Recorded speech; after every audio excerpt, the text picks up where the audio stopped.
পবিত্র রমজান মাস সংযম, আত্মশুদ্ধি ও ইবাদতের মাস। এরই মধ্য দিয়ে বিশ্বজুড়ে মুসলমানরা রোজা পালন করছেন। তবে পৃথিবীতে এমন একটি দেশ রয়েছে যেখানে রোজা পালনের ক্ষেত্রে রয়েছে কঠোর নজরদারি। বিশেষ করে দেশটির উত্তরাঞ্চলে শরিয়াহ আইনের আওতায় প্রকাশ্যে রোজা ভঙ্গের অভিযোগে শাস্তিমূলক ব্যবস্থা নেওয়া হয়। আর এই দেশটি আফ্রিকার অন্যতম মুসলিম সংখ্যাগরিষ্ঠ দেশ নাইজেরিয়া।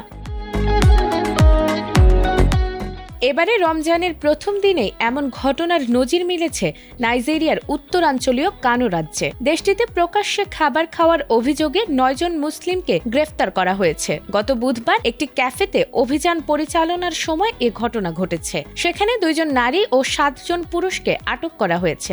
রাজ্যটিতে মুসলিমদের সংখ্যাগরিষ্ঠতা থাকায় এ শরিয়াহ আইনের পাশাপাশি কার্যকর রয়েছে ধর্মনিরপেক্ষ আইনের।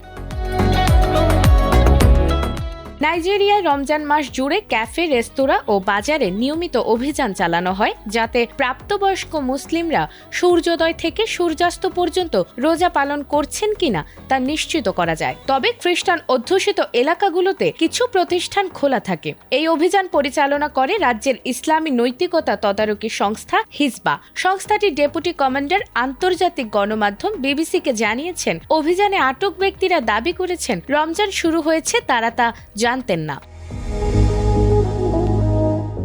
তিনি বলেছেন, তারা তাদের রোজার গুরুত্ব, নামাজ আদায়, কোরআন পাঠ এবং একজন ভালো মুসলিম হওয়ার শিক্ষা দেবেন। তবে আটক ব্যক্তিদের কবে মুক্তি দেয়া হবে সে বিষয়ে স্পষ্ট কিছু জানানো হয়নি। তবে অতীতে এমন ঘটনায় পরিবারের কাছ থেকে রমজানের বাকি সময় রোজা পালনের নিশ্চয়তা দিয়ে তাদের মুক্তি দেয়া হয়েছে। উল্লেখযোগ্য বিষয় হলো, নাইজেরিয়ার উত্তরের 12টি রাজ্যে প্রায় 2 দশক আগে থেকে এই শরিয়াহ আইন কার্যকর রয়েছে। তবে প্রতি বছর রমজানে হিজবার এ তৎপরতা ঘিরে দেশটিতে আলোচনা সমালোচনা নতুন করে সামনে আসে। নাজমুন নাহার জান্নাত, এটিএন বাংলা।